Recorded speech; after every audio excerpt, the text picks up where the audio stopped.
দর্শনার্থীদের আনাগোনায় একেবারে ভরপুর মুখরিত। দেখেন যে প্রচুর দর্শনার্থী আসছে এখানে। যে কৃষ্ণ ভক্ত যারা আছে, কৃষ্ণ ভক্তদের আনাগোনায় আজকের যে আদিনাথ মেলাটি সেটি একেবারে প্রাণ ফিরে পেয়েছে। আদিনাথ মেলায় যে শুধু হিন্দু ধর্মাবলম্বী না, মানে সব জাতের সব মানুষই মেলায় অংশগ্রহণ করেছে। যে রমজমা যে ব্যবসা, যে দেখেন কসমেটিক থেকে শুরু করে সকল ধরনের বেচাকিনি হচ্ছে এই মেলায়। আমাদের এসে আমরা অনেক উপভোগ করলাম যে অনেক সুন্দর সুন্দর জিনিসপত্রের দোকান এবং যে মেলার লোকজনের যে ইয়াগুলো সেটা অনেক সুন্দরভাবে দেখতেছি আমরা।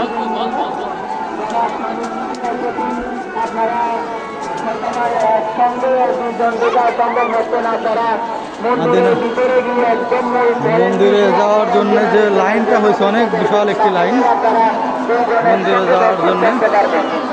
মন্দিরে ঢোকার চেষ্টা করেছিলাম কিন্তু সম্ভব হবে না।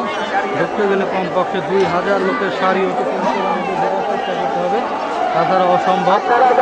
এই দেখেন আমাদের শাড়িগুলো একেবারে শাড়ি, এটা অনেক দূর চলে গেছে, প্রায় 1 কিলো পর্যন্ত। 1 কিলো শাড়ি অতিক্রম করে আমাকে মন্দিরে ঢুকতে হবে, কিন্তু এই শাড়ি অতিক্রম করে আমার ঢোকা সম্ভব না বলে আমি পিছপা হয়ে গেলাম। আগামীতে আরও যে আগামী সপ্তাহে আমি ভিতরে ঢোকার চেষ্টা করবো, সবাইকে ভিতরে দেখানোর চেষ্টা করবো। এদিক থেকে দেখেন যে বাহারি পোশাক কিনছে, যে আমাদের দিদিরা তারা অনেক সুন্দর সুন্দর পোশাক পরে এসেছে, বাহারি রঙের জিনিসগুলো কিনছে তারা, তাদেরকে দেখতে অনেক সুন্দরই লাগছে। আর এদিক থেকে দেখেন আরও লোকজন আসছে, সবাইকে দেখানোর চেষ্টা করতেছি যে সবাই পূজা দিয়ে যার যার দেখতে বাসার দিকে ফিরে যাচ্ছে। সন্ধ্যা নেমে গেছে তো এই জন্য সবাই যার যার নিজের দিকে ফিরে যাচ্ছে। আজকের এই আদিনাথ মন্দিরের মেলায় যে আমাদের একজন সহকর্মী ভাই এসেছে, এখন আমরা যাবো এদিকে। এদিকে বিক্রি হচ্ছে আদিনাথ মন্দিরে, যে দেখুন কি বিক্রি হচ্ছে। এটা কি? এটা মাটি মাটি মাটি। আর এদিকে দেখেন বাহারি তৈজসপত্রের দোকান, তৈজসপত্রের দোকান। একজন নায়ক সে বসে আছে তৈজসপত্রের দোকানের জন্য, সে তৈজসপত্র বিক্রি করছে, অনেক সুন্দর লাগছে। আমরা তৈজসপত্রের ভিডিওগুলো করে নিয়ে যাবো এখন। দেখেন তৈজসপত্রের দোকানগুলো অনেক সুন্দর লাগতেছে।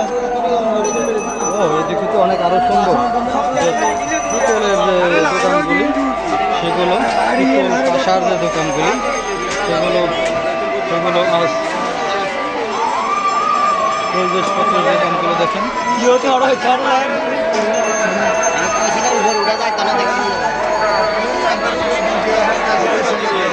সুন্দর বাদক।